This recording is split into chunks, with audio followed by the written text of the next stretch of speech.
Graça e paz, meus amados irmãos, a paz do Senhor.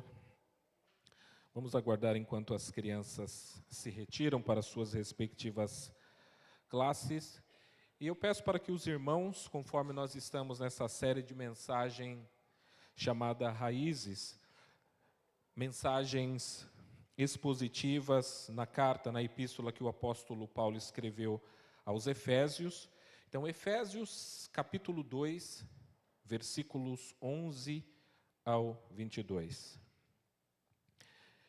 Efésios capítulo 2, dos versículos 11 ao 22. Vamos fazer a leitura. Está pequeno ou os irmãos conseguem ler? Sim? Sim, então tá bom. Vamos tentar fazer a leitura juntamente com a igreja? Vamos lá. Portanto,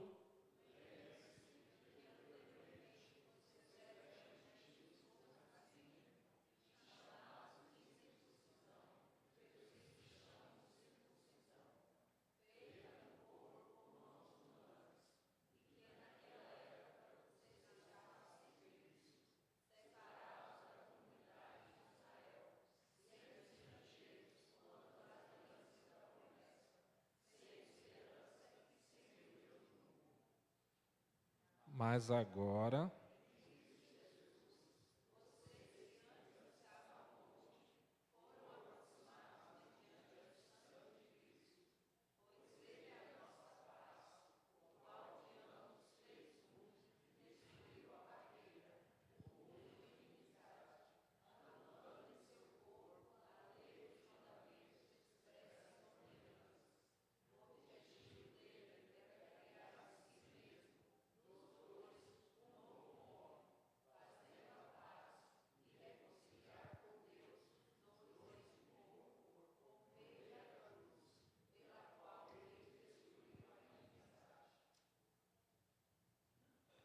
ele veio.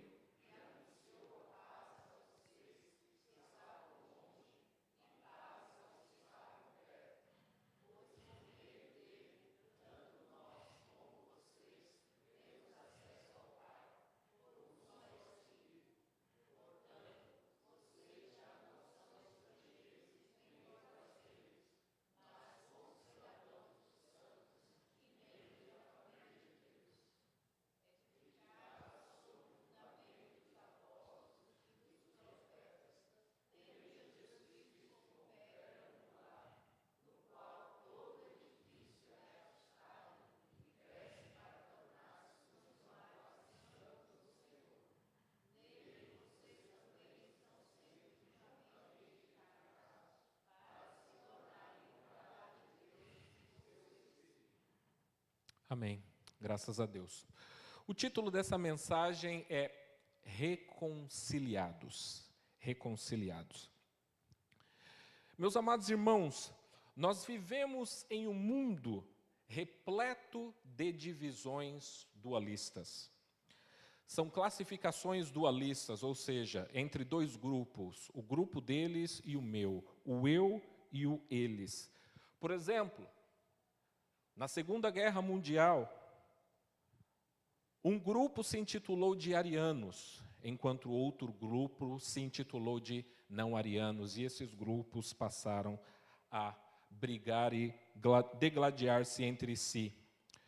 Por exemplo, há poucos anos atrás, nós tomamos conhecimento de um genocídio que aconteceu em Ruanda. Ele foi também retratado em um filme que talvez alguns de vocês assistiram, e ali nós tínhamos duas etnias, os Hutus e os Tutsis, e eles também degladiaram entre si. Essas classificações dualistas, elas acontecem por vezes em razão de dois povos que não são amigos, que não se dão bem, de duas etnias que não têm um bom relacionamento. Mas essas classificações dualistas, elas também podem acontecer de outras maneiras. Por vezes, isso é apresentado, por exemplo, até mesmo dentro da religião, entre grupos cristãos que vão um contra o outro. Houve momentos da história em que cristãos católicos romanos lutavam contra cristãos protestantes. houve momento em que cristãos protestantes lutavam contra cristãos protestantes, houve momento em que judeus lutavam contra os muçulmanos, houve momento em que até mesmo grupos de muçulmanos, por exemplo, sunitas, lutavam contra grupos xiitas. Então vocês podem perceber que o nosso mundo, ele é dividido, por vezes, por classificações dualistas. Essas classificações, às vezes, elas deixam de ser uma questão de povo, uma questão de etnia, e elas podem passar por questões de cosmovisões, da maneira como eu e você entendemos o mundo. Hoje, o mundo, por exemplo, em se tratando do Canadá, dos Estados Unidos e até mesmo no Brasil, eles se dividem entre pessoas em que estão, ou que se auto-intitulam de direita, outro de esquerdas, entre aqueles que são vacinados, entre não vacinados, e tudo isso cria uma série de conflitos entre pessoas, entre povos, entre línguas e entre nações. Nós precisamos entender, talvez se você olhar para o contexto, por exemplo, brasileiro, político, e você ver um grupo brigando contra o outro, eu preciso trazer ao seu conhecimento essa questão desses dois grupos para que vocês entendam o que estava acontecendo no contexto em que o apóstolo Paulo redige esta carta, a Epístola aos Efésios. Na história da Bíblia, nós temos, por exemplo, animosidade, nós temos conflitos entre vários povos, nós temos, por exemplo, a separação entre judeus e gentios, que é o foco dessa passagem. Nós também tivemos momentos em que os romanos classificavam o mundo entre quem era romano e quem não era romano. Por exemplo, Jesus só foi crucificado porque ele não era romano. Um cidadão romano jamais poderia ser crucificado. Então, havia uma classificação, você não faz parte desse povo, dessa nação, e você deve ser tratado dessa maneira. O próprio termo que hoje, por vezes, utilizamos como bárbaro ou barbaridade, foi apresentado pelos gregos que classificavam entre aqueles que eram gregos e aqueles que não eram gregos. Portanto, eles eram bárbaros. Bárbaros porque não faziam parte do seu povo. É nesse sentido, entre o grupo deles e o meu grupo, que o apóstolo Paulo começa a apresentar essa passagem que nós lemos aqui. E os primeiros versículos lidos, os versículos 11 a 12, eles tratam dessa questão e apresentam o que os gentios eram antes de serem salvos. Existe algum judeu de nascimento aqui no nosso meio? Acredito que não. Se não temos nenhum judeu de nascimento, todas as pessoas aqui são classificadas, portanto, como gentios, ou seja, não judeus. E o apóstolo Paulo, portanto, ele começa a passagem dizendo o seguinte, a passagem que nós lemos, ele disse: lembre-se que anteriormente vocês eram gentios por nascimento e chamados incircuncisão pelos que se chamam circuncisão, feita no corpo por mãos humanas, e que naquela época vocês estavam sem Cristo, separados da comunidade de Israel, sendo estrangeiros quanto às alianças da promessa, sem esperança e sem Deus no mundo. O nosso primeiro ponto é o seguinte: o texto, o apóstolo Paulo, ele faz uma divisão entre o que os efésios eram antes e o que eles são agora. Antes, o que vocês eram antes, o que nós éramos antes. Primeiro ponto, os efésios eram gentios por nascimento. Em João 4:22 a Bíblia diz: vocês samaritanos adoram o que não conhecem, nós adoramos o que conhecemos, pois a salvação vem dos judeus. Uma das aplicações, um dos entendimentos que nós temos desse texto é que se nós somos gentios, nós não temos por herança dentro do nosso povo a salvação, pois o texto bíblico diz que a salvação vem dos judeus. É nesse sentido que esses dois povos não se davam bem. O apóstolo Paulo está pregando para os gentios, mas a relação entre judeus e gentios não era nada boa. Era extremamente era extremamente difícil o relacionamento entre esses dois grupos. Os judeus enfatizavam: a salvação vem do meu povo, da minha etnia. Vocês não fazem parte desse povo, dessa etnia.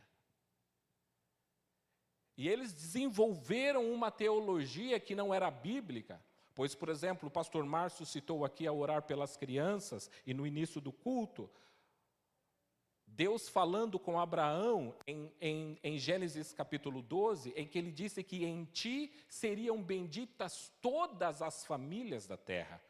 A bênção que Deus concedeu ao povo de Israel é para que ela fosse bênção para as demais nações, mas nem sempre foi isso que aconteceu, pois o povo de Israel tratava disso como se fosse algo meritório. Deus me chamou, Deus me escolheu. Deus não te chamou e Deus não te escolheu.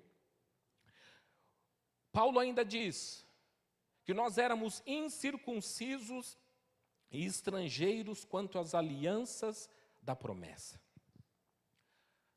Quando Deus ele institui a circuncisão, Deus ele apresenta essa ordem a Abraão como um sinal da aliança, ou seja, os homens nascidos ao 8º dia devem ser circuncidados como um símbolo de que eles fazem parte do povo da aliança, desse pacto. Se você é gentil, você não deve se circuncidar, porque Deus não te entregou essa circuncisão. Mas logo, isso significa, isso implica, tem por consequência de que a aliança não é para você. A aliança é para o judeu, e a aliança não é para você que é gentil. Era assim que esses efésios, que esses cristãos eram. Terceiro ponto. E diz que os efésios estavam sem Cristo e sem Deus no mundo. Nas séries de mensagens ministradas aqui, que nos antecederam, no início do capítulo 2, nós vimos, por exemplo, o pastor Juliano ministrando sobre nós estando mortos em pecados e delitos. Versículo mencionado em 2:1 e depois 2:5. Eu, particularmente, gosto de apresentar, de trazer a visão. Nós vivemos em uma sociedade que hoje ela é bastante visual. E talvez você já deva ter assistido alguma série que tem algum tipo de zumbi. Ou já devo ter visto alguma coisa de zumbi. Deixa eu ver você, levanta a sua mão se você já viu, não que você tenha assistido, mas pode ter assistido, alguma série que mostra ou trate de zumbis. A maioria viu zumbi, todo mundo conhece aí, muito bem. Eu menciono isso quando o apóstolo fala que as pessoas sem Cristo, eles estão mortos em delitos e em pecados, a ideia que nós deveríamos ter, por exemplo, é de zumbi. O que é o zumbi? Ele está vivo? Mas ele é um vivo morto. E é assim que uma pessoa sem Cristo é apresentada. Então, o judeu está vendo um gentil, um não-judeu, dessa maneira, como se você fosse um zumbi. E embora não seja o propósito, o foco principal dessa mensagem, apenas para fazer uma aplicação prática nessa questão, a Bíblia, por exemplo, quando ela fala do relacionamento de um cristão com outro cristão, a ideia seria mais ou menos essa. Um cristão, ele relaciona-se com outro cristão, porque quando ele não relaciona-se com um cristão, ele está se relacionando com um zumbi. Vocês conseguem imaginar isso espiritualmente falando? Pai, mãe, eu resolvi namorar um zumbi. Não é assim que, naturalmente, as pessoas apresentam, mas espiritualmente falando, é dessa maneira que nós podemos ver e enxergar na Bíblia. No Evangelho de Mateus, capítulo 12, versículo 30, o texto diz assim: aquele que não está comigo, está contra mim, e aquele que comigo não ajunta, espalha. Então, se nós estamos sem Cristo, automaticamente nós estamos contra Cristo. Quem não está junto, quem não está trabalhando junto, está atrapalhando. Então veja que as características que o apóstolo Paulo apresenta aqui, são todas elas ruins. As pessoas estão sem Cristo e sem Deus no mundo, são incircuncisos e estrangeiros. Aliás, incircunciso era naquela época usado como uma frase de insulto, assim como hoje. Existe o linguajar, o linguajar cristão, que às vezes as pessoas não entendem, mas alguns irmãos, às vezes, ele brinca. Ele não fala palavrão, mas às vezes ele está bravo com o irmão e fala, ô incircunciso. O que ele quer dizer com isso? Você não faz parte da aliança. É uma espécie... Agora, se hoje nós podemos, por vezes, brincar com essa questão, naquela época, o termo era utilizado como um insulto para aquele povo. Vocês são incircuncisos, vocês não têm a marca de Deus no seu povo, vocês não fazem parte das alianças, as alianças não são para você, as promessas não são para você. E depois o apóstolo Paulo ainda diz que eles estão separados da comunidade de Israel. Separados da comunidade de Israel. Essa separação é muito importante e eu quero mostrar algo aqui em se tratando dessa separação. Um arqueólogo, em 1870, eu não vou falar o nome aqui que vai ficar mais fácil para o tradutor, eu sou tradutor, eu sei como essas coisas funcionam. Então, se eu falar só um arqueólogo de uma maneira genérica, é muito mais tranquilo. Em 1870, um arqueólogo encontrou uma inscrição em que ela apresentava a proibição dos gentios em uma região do Templo de Jerusalém. Em 1935, outro arqueólogo encontra uma outra inscrição, e essas são as duas inscrições que nós temos que permaneceram, que pelo menos foram encontradas até hoje, que apresentam a seguinte proibição. Essas inscrições, elas apareciam em grego e por vezes em latim, há quem diga que também até mesmo em aramaico. Mas o texto diz assim: nenhum homem de outra nação deve entrar dentro do muro e anexo em torno do templo. E quem for pego será culpado por sua morte iminente.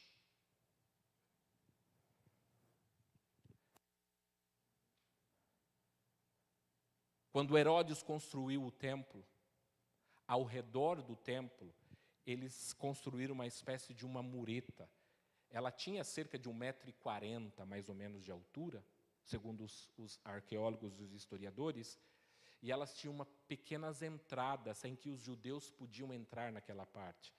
E nesse pequeno muro tinham essas inscrições, inscritas em pedra ou em argila, e algumas fotos eles mostram que elas eram bem profundas e que o fundo delas ficava em vermelho, que era para que todo mundo pudesse ver com clareza e ler aquela mensagem. Aquela mensagem, em termos simples, dizia: se você não é judeu, não ultrapasse daqui, porque se você ultrapassar, você será culpado por sua morte iminente. Se alguém pegar você dentro desse espaço, você será morto. Hoje nós estamos aqui com pessoas majoritariamente do Brasil. Imagine ali na porta uma placa dizendo: se você não for brasileiro, não entre, porque se entrar, sua morte será iminente.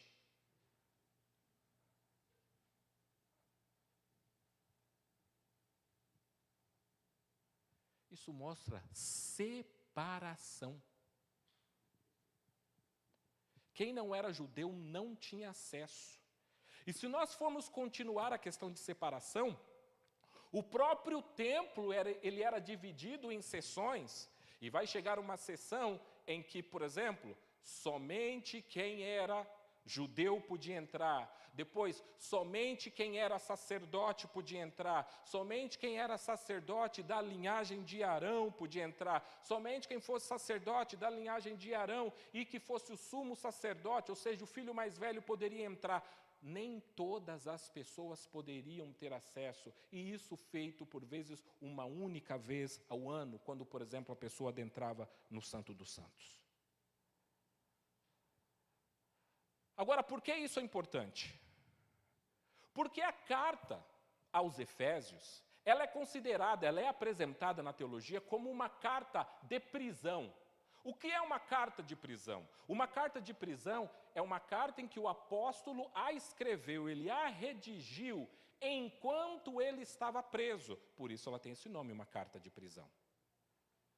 Paulo estava preso quando ele escreveu essa carta que nós lemos aqui no início dessa mensagem. Mas por que Paulo foi preso? E o motivo pelo qual Paulo foi preso foi exatamente por questão de separação.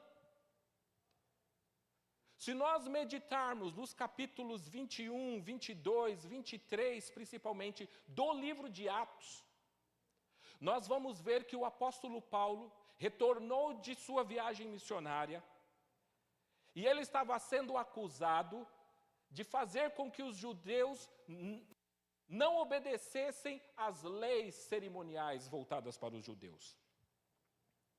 E ele estava em Jerusalém, ele foi orientado para que ele passasse por uma cerimônia de purificação, e ele assim fez, mas algumas pessoas chegaram até lá e viram o Paulo e disseram o seguinte: acusaram Paulo falsamente de ter introduzido na região, no espaço, que não era voltado para os judeus, aliás, na região que era voltada para os judeus, um gentil chamado Trófimo. Paulo foi acusado de ter levado juntamente com ele um efésio, numa região em que somente judeus e hebreus de nascimento podiam estar. O texto não diz que Paulo fez isso, mas que eles acusaram Paulo de ter feito isso. E quando eles acusaram Paulo de ter feito isso, a multidão ficou irada, literalmente irada. Ficaram bravos. Eles ficaram bravos a tal ponto que eles decidiram que eles iriam matar Paulo naquele momento. Aliás, as inscrições diziam, se você fazer isso, Paulo foi quem havia introduzido um gentil, um não-judeu naquela região, e, portanto, ele deveria ser morto. E as pessoas foram para cima de Paulo, começaram a espancar Paulo, e Paulo estava prestes a morrer. Por quê? Por causa da separação.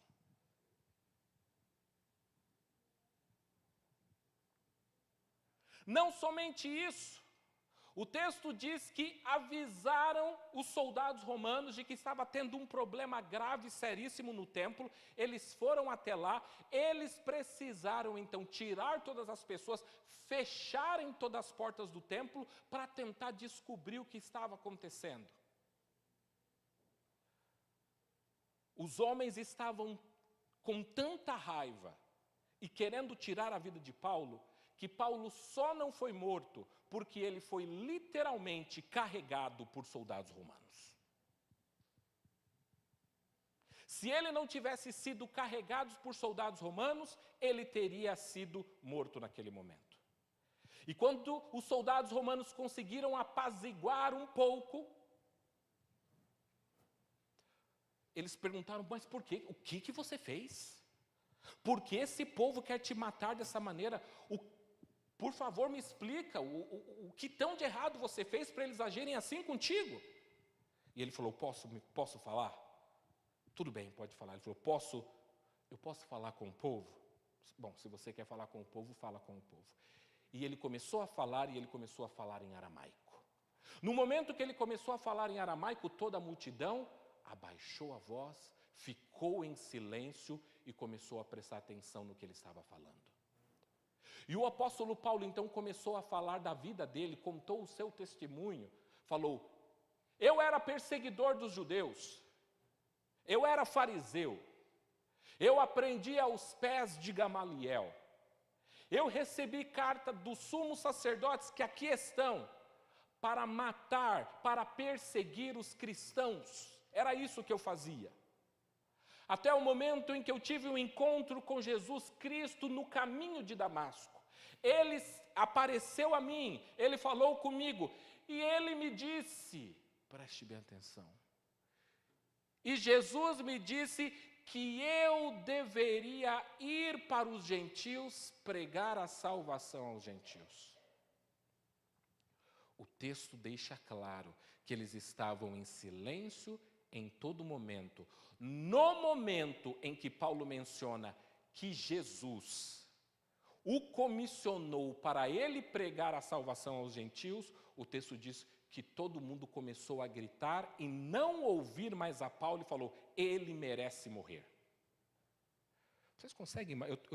Todo esse contexto que está mostrando aqui é para dizer, entenda como havia animosidade entre judeus, hebreus e não hebreus e gentios. Porque hoje, quando nós lemos isso, nós estamos muitos anos distanciados disso e pode parecer uma coisa... Não, era algo muito sério. Sério a ponto de Paulo, literalmente, quase morrer por isso.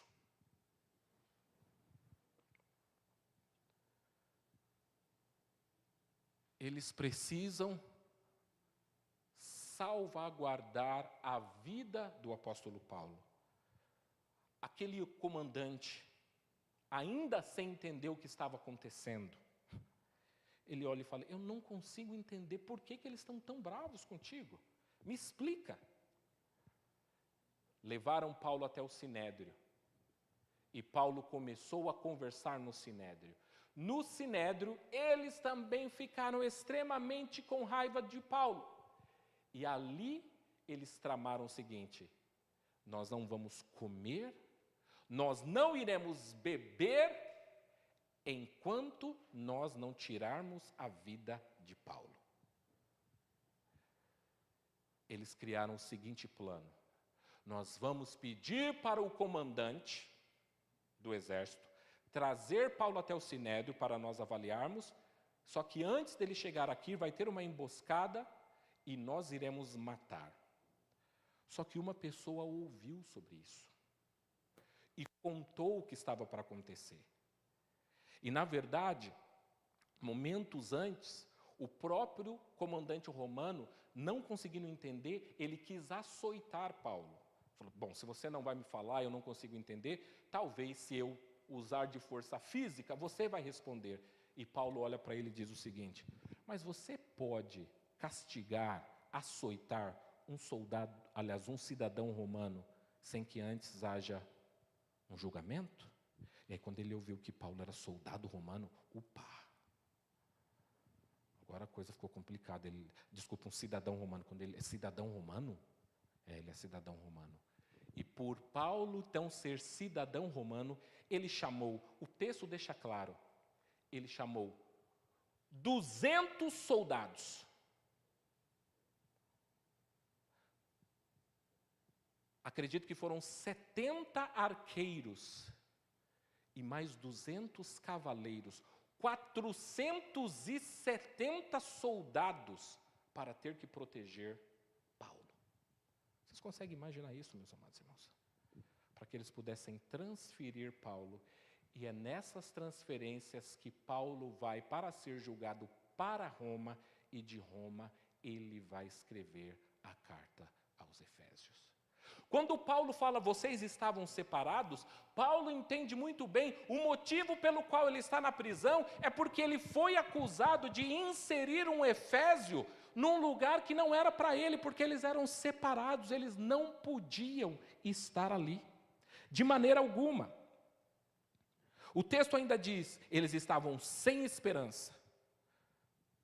Nós não tínhamos esperança, porque quem não tem Cristo, quem não faz parte do povo de Deus, quem não faz parte da aliança, não tem como ter esperança, e estavam longe. Todas essas características, o conjunto de todas essas características, demonstram o quão longe nós estávamos de Deus. Mas a partir do versículo 13, agora o apóstolo Paulo ele começa a dizer, vejam o que vocês são agora, isso é o que vocês eram antes, veja o que vocês são agora. Primeiro, antes vocês estavam longe, mas agora vocês foram aproximados. Por causa de Cristo, vocês estão perto. Glória a Deus por isso. Glória a Deus por isso.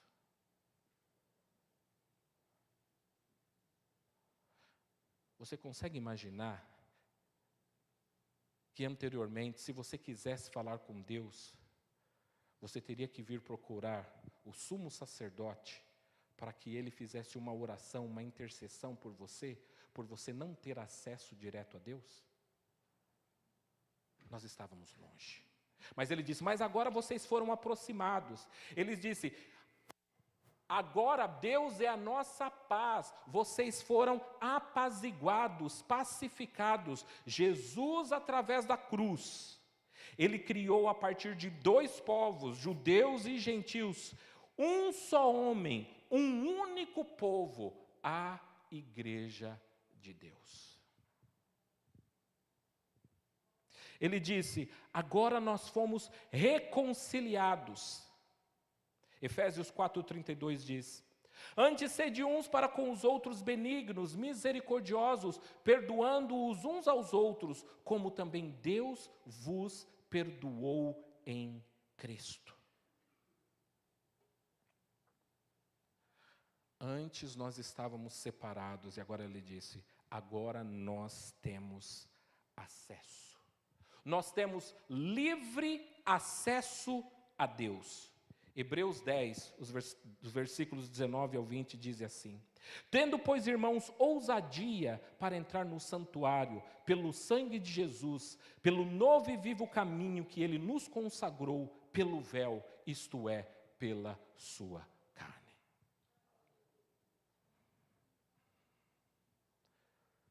Você consegue imaginar, meus amados irmãos, que coisa linda e maravilhosa que o apóstolo Paulo está pregando? Ele disse, no momento em que Jesus estava naquele madeiro, naquela cruz, quando ele disse, está consumado, e ele entrega o seu espírito ao seu Pai, a Bíblia diz que o véu do templo se rasgou de alto a baixo. E aquilo simbolizava, já não existe mais separação, agora todas as pessoas têm acesso a Deus. Você consegue imaginar que privilégio que nós temos hoje? Nós temos acesso a Deus. O que para nós hoje parece ser algo tão normal, milhares e milhares de pessoas viveram sem poder experimentar dessas bênçãos que eu e você temos. Ele disse agora, não interessa se você é brasileiro, não interessa se você é canadense, se você é americano, se você é chinês, através da morte de Cristo, quando eu e você depositamos a nossa fé em Deus, nós temos acesso. Nós temos acesso. Você pode imaginar ter acesso ao Criador de tudo e de todos, de todas as coisas. ter acesso àquele que é apresentado como o soberano, o Rei dos reis, o Senhor dos senhores. Talvez na sua empresa você não tenha acesso ao seu gerente. Talvez no lugar que você trabalha você não tenha acesso ao dono da empresa, mas eu e você, através da morte de Cristo, nós temos acesso a Deus. Você consegue imaginar isso? Ele disse, a barreira foi quebrada. A barreira foi quebrada, mas o autor ao Hebreus, ele disse, mas é preciso ousadia, a porta está aberta, mas eu e você precisamos ter ousadia de falar com Ele, de buscá-lo, de ter intimidade com Ele. Antes, vocês não tinham isso, mas agora vocês têm.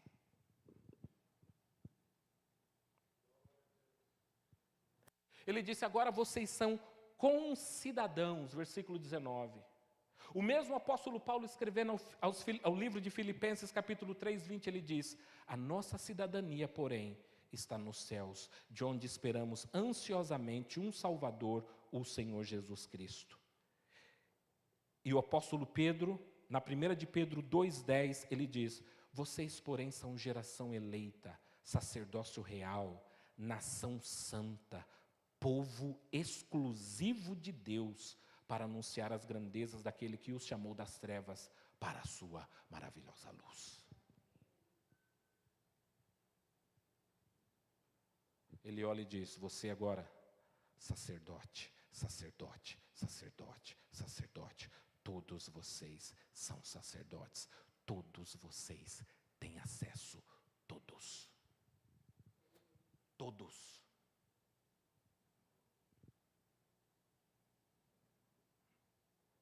Membros da família de Deus. João 1,12 diz, mas a todos quantos o receberam, deu-lhes o poder de serem feitos filhos de Deus, aos que creem no seu nome.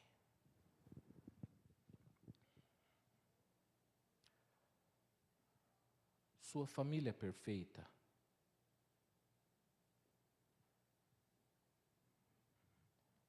Já teve assim um probleminha lá na família? Um probleminha, de vez em quando, aconteceu algum probleminha lá na família?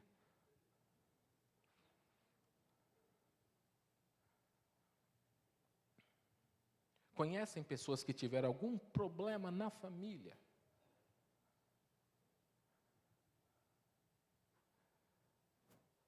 Vocês conhecem famílias em que por vezes os pais dizem que os filhos já não fazem parte mais da família, ou às vezes os filhos olham para os pais e dizem que já não consideram eles mais como parte da família? Vocês conhecem famílias em que pais abandonam seus filhos? Conhecem famílias em que filhos abandonam seus pais? E o texto diz, mas agora vocês fazem parte da família de Deus. Uau! Vocês conseguem imaginar o privilégio, meus amados irmãos, de olhar e falar assim, eu faço parte da família de Deus. O Deus que jamais nos deixa, que jamais nos abandona, o Deus que está sempre conosco, o Deus que cuida de nós, o Deus que nos protege, o Deus que faz tudo cooperar para o nosso bem, aquele que enviou o seu Filho para morrer para que nós estivéssemos e passássemos a eternidade com Ele. Ele diz, vocês eram gentios e agora vocês fazem parte da família de Deus. Edificados sobre os apóstolos e os profetas. E agora vocês são santuário e morada de Deus.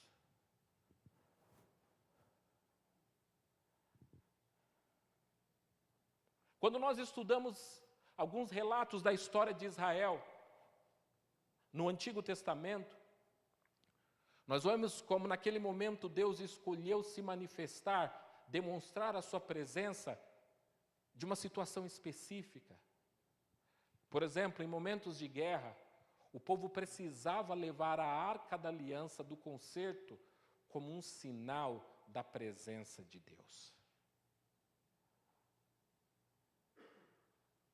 Teve um momento na história de Israel em que o povo pecou e a arca foi tirada deles. E eles perderam a guerra porque a presença de Deus não estava com eles. E agora ele disse: não interessa aonde você for, você é morada e você é santuário de Deus. Você está na escola, Deus está contigo. Você está no trabalho, Deus está contigo. Você está dirigindo, Deus está contigo. Você está em casa, Deus está contigo. Você está dormindo, Deus está contigo. Você está acordado, Deus está contigo. Não precisamos mais nos preocupar, porque Ele habita em mim, Ele habita em ti. Você consegue entender que bênção é isso? O Deus que o universo não pode conter, Ele escolhe usar esses corpos frágeis que eu e você temos para usar como morada, como santuário dEle, onde quer que nós estejamos. E eu quero concluir, meus amados irmãos. Paulo lhe disse: eu e você fomos reconciliados. Os hebreus foram reconciliados com Deus. Os gentios também foram reconciliados. E aqui, para eu concluir com uma aplicação bem prática. Quem era você antes do seu novo nascimento? Quem éramos nós?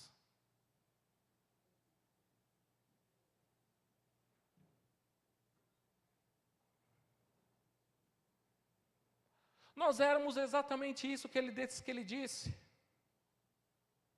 Nós não éramos povo.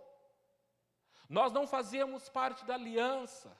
As promessas não eram para nós.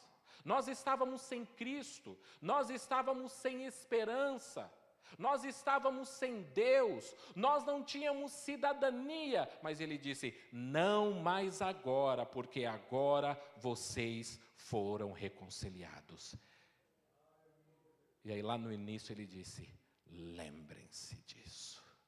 Lembrem-se disso. Lembre-se de quem você era e o que você é hoje. De onde Deus te tirou e olha onde você está hoje. Tudo isso por causa do infinito e do grande amor de Deus. John Newton,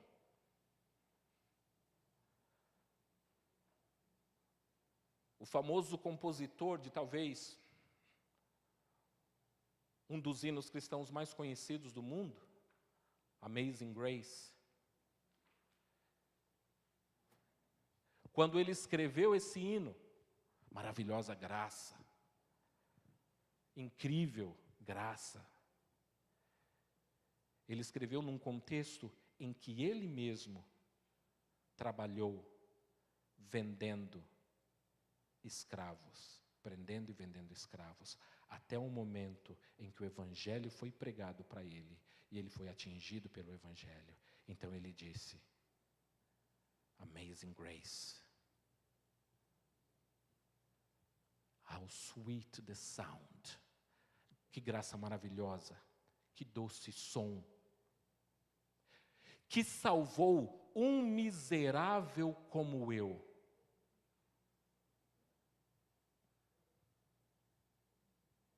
O que eu era? Eu era pobre, eu era perdido, eu era abandonado. Mas eu já não sou mais isso, porque agora eu sou reconciliado com Deus. Não se esqueça, meus amados irmãos, ele disse: lembrem-se, aquela barreira, aquela separação, tudo que impedia a sua aproximação de Deus com Cristo caiu e hoje nós temos acesso. Pai, eu te louvo, Pai, eu te agradeço por esse trabalho maravilhoso que o Senhor realizou na cruz por nós.